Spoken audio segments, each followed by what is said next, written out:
assim ouviremos aquilo que Deus colocou no coração desse servo de Deus para toda a nossa convenção. Irmão presidente, queridos irmãos convencionais, pastor Abelardo Rodrigues de Almeida, ele há 21 anos tem sido diretor do Seminário Teológico de Goiânia. Ele é casado com a irmã Josefa Feitosa Almeida, pai de Guilherme e Gunten Carlos, homenagem ao nosso missionário, nosso grande missionário. Ele é formado em Teologia pelo Seminário do Sul, ele fez mestrado em Filosofia e agora está fazendo e concluindo o seu doutorado na área de Ministério Pastoral. Nós temos sido grandemente abençoados pelo Senhor nas mensagens, nos estudos bíblicos, nas reflexões, e eu tenho absoluta convicção de que nós o seremos mais uma vez através da instrumentalidade do pastor Abelardo. Mas, pastor Pascoal, uma coisa interessante aconteceu. Eu confesso que eu não me lembrava do pastor Abelardo quando ontem eu fui indicado para fazer a reflexão pós-mensagem. Nós nos encontramos agora há pouco e começamos a conversar, e aí eu me recordei de um episódio. Assim que eu cheguei no Seminário do Sul, em 1982, eu ainda assustado, primeiranista, conhecendo o terreno, vindo do interior, comprei um livro na livraria do seminário, e o livro tinha um defeito na impressão.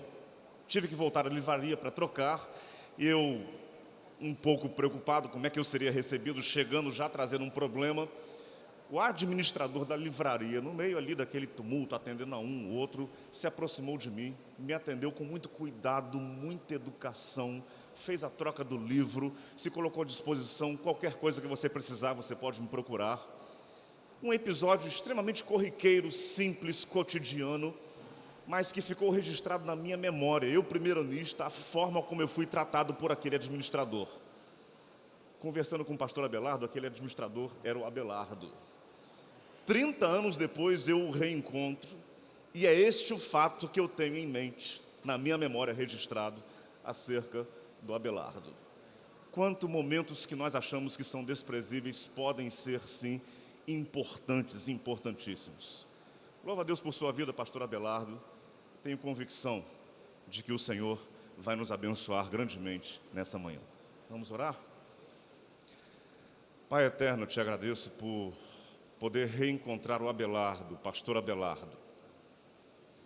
Te agradeço, Senhor Deus, pela sua instrumentalidade, pela sua família, pelo modo como o Senhor o tem usado ao longo desses 21 anos, mais de 21 anos à frente daquela casa de formação de obreiros, Faculdade Teológica de Goiânia. Te agradeço, Senhor Deus, por aquela manhã, aquele episódio, Senhor Deus, que eu vivi extremamente simples, a princípio esvaziado e destituído de qualquer significado, mas ficou registrado na minha memória, no meu coração, a forma como eu fui acolhido, tratado e atendido pelo Abelardo. Te louvo, Senhor Deus, porque Ele tem deixado esse lastro, porque essa tem sido a sua vida. E agora, Senhor Deus, usa o teu servo, para que através da sua fala, dos seus lábios, ele seja usado pelo Senhor, para que nós sejamos advertidos, orientados, redarguidos, que ele seja Nabi, boca do Senhor entre nós nesta hora. Clamamos a Ti em nome de Jesus. Amém e amém. Deus te abençoe, pastor.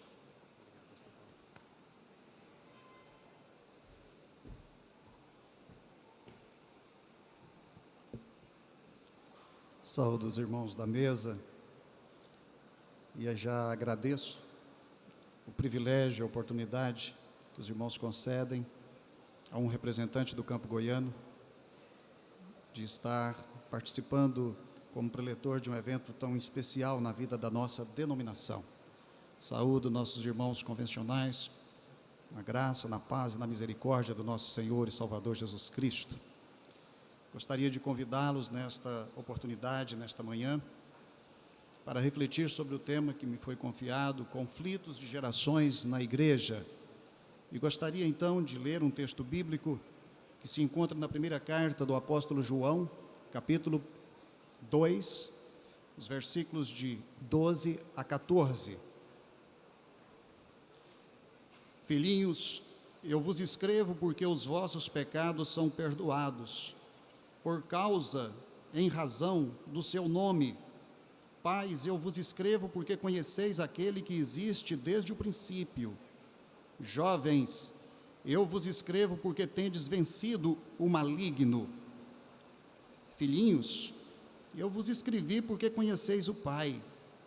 Pais, eu vos escrevi porque conheceis aquele que existe desde o princípio.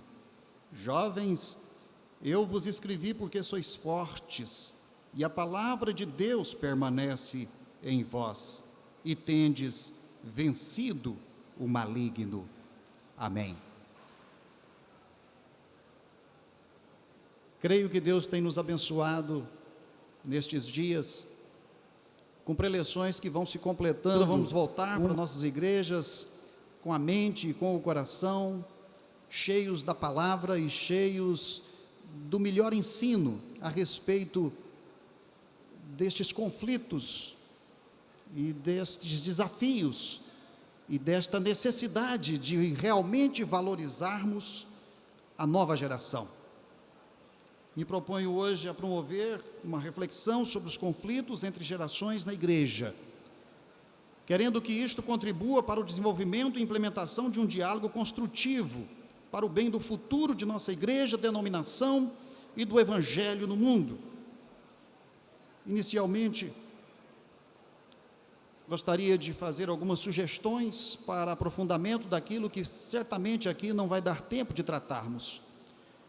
Nós temos uma bibliografia extensa hoje a respeito de muitos temas envolvendo a realidade deste tempo considerado pós-moderno e da realidade social em que vivemos e dos desafios que as igrejas enfrentam e, sem dúvida alguma, também dos conflitos que elas vivenciam. Gostaria de sugerir, então, é claro, os irmãos conhecem diversas obras a respeito deste tema e da matéria. Os preletores têm feito também aqui menção de outros estudiosos que tratam desta matéria. E eu gostaria especialmente de sugerir a leitura de um livro, Tempos Pós-Modernos, publicado pela editora Cultura Cristã, que trata de um tipo de diagnóstico de toda a realidade destas 3 últimas décadas. Também uma obra recém-lançada do Charles Taylor, Uma Era Secular, Conferências Gifford, as mais famosas do mundo. Também uma obra secular de um autor extremamente discutido nas universidades, que é o Bauman, Modernidade Líquida. Aqueles autores já consagrados entre nós, John Stott, C.S. Lewis, Francis Schaeffer, o James Shire, e pelo menos 2 sites, um deles eu utilizo na palestra nesta manhã, um do Cristianismo Hoje, artigos e estudos e entrevistas extremamente esclarecedoras a respeito da realidade cristã deste final de século XX e século XXI, mas especialmente também um congresso que aconteceu no SESC de São Paulo em 2003, que tratou de forma específica sobre coeducação de gerações, abordando o problema do conflito de gerações no mundo contemporâneo.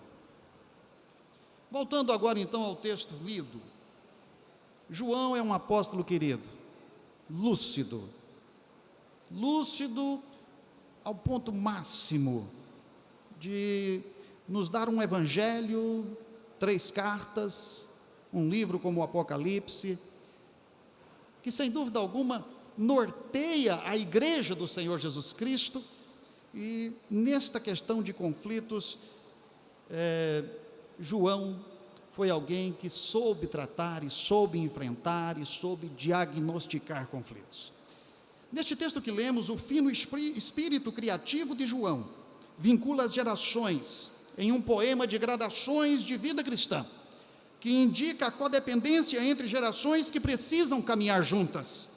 Todos começamos como filhinhos, todos podemos chegar a ser pais na fé, e todos passamos pela força jovem. Somos sucessores uns dos outros, e a igreja vive desta conjugação entre os discípulos experientes, os discípulos fortes e os discípulos filhinhos, aprendizes. Isto nos dá a possibilidade de experimentar todas as idades e estágios da vida cristã. Como dizia a poetisa goiana Cora Coralina: sou mulher como outra qualquer, venho do século passado e trago comigo todas as idades. João tem um objetivo supremo, que é propor a aliança entre o que há de melhor em cada geração: a dependência, a experiência, a coragem.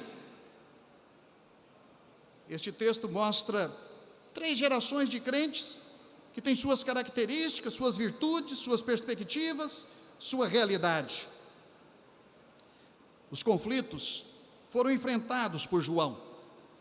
Em várias situações eclesiásticas, ele viveu conflitos a ponto de haver quem divergia tanto dele, que o impedia que suas cartas fossem lidas na igreja, e nem lhe dava a acolhida, segundo a sua 3ª carta.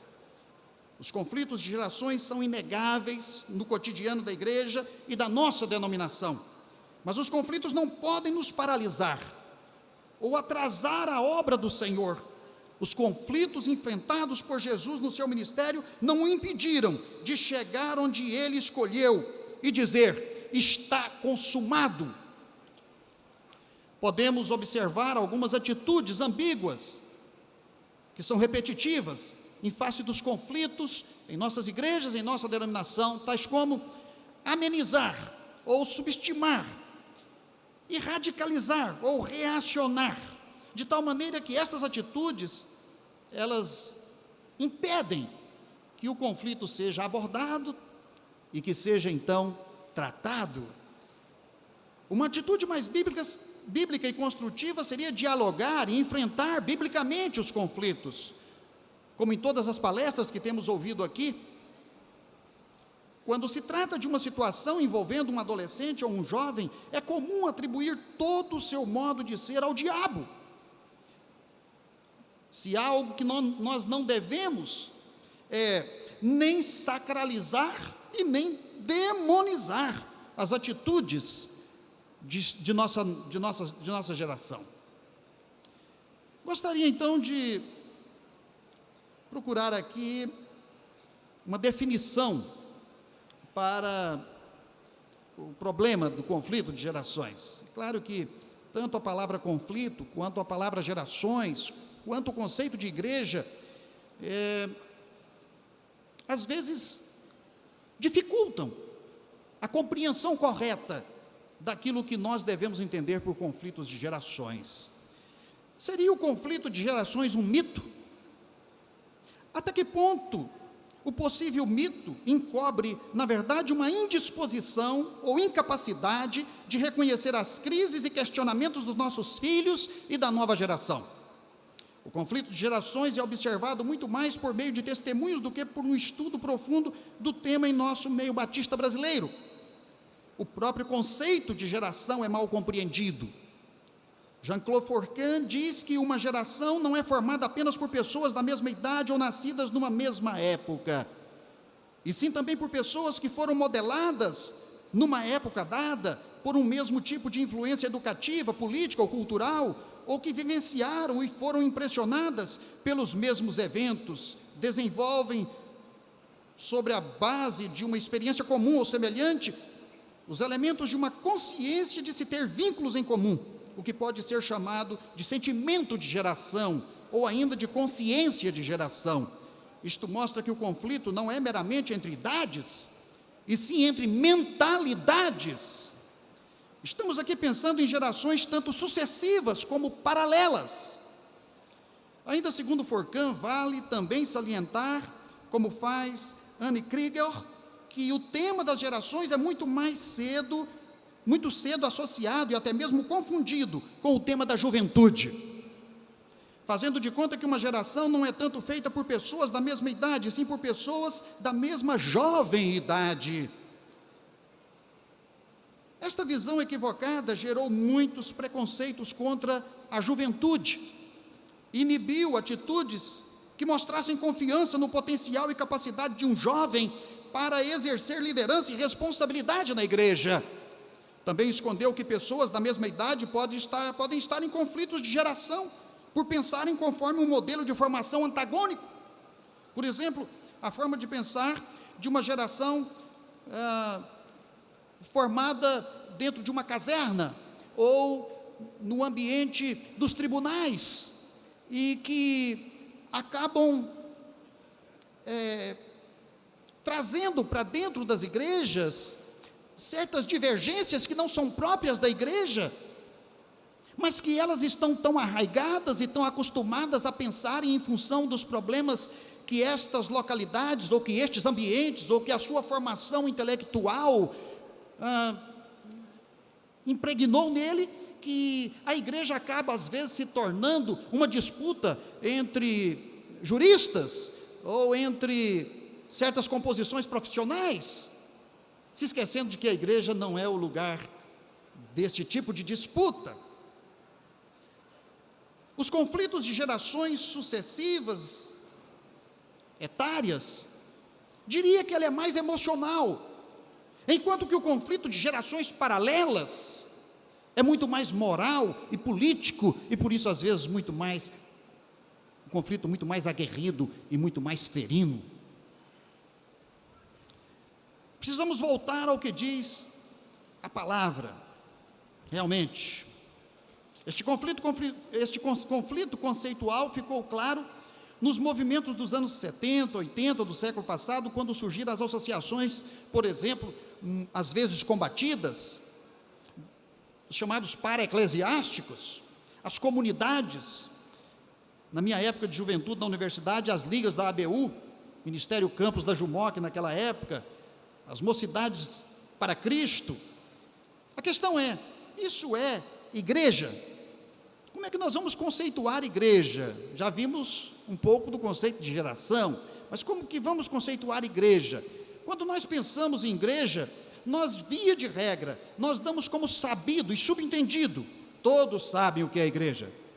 O conceito de igreja é algo comum, mas este é um caso hoje controverso e gerador de conflitos. Os exemplos citados, as novas formas de organização eclesiástica, os novos modelos de igreja, até mesmo igreja virtual. Ou seja, nós temos que voltar a olhar para aquilo que seria a essência da igreja. O patrimônio, as organizações, as estruturas eclesiásticas, a liturgia, a inode, a tradição, isto é igreja. Em face de um conflito entre gerações, onde o conceito de igreja é o problema, isso pode gerar um incêndio. Conflitos ocorrem entre pessoas que defendem mais os seus posicionamentos e interesses que a alma do outro lado do conflito. Que adianta o homem ganhar o mundo todo se perde a alma? Gostaria de adiantar um pouco para contextualizar agora o problema da juventude, e até mesmo para voltar àquele conceito da Kriegel, que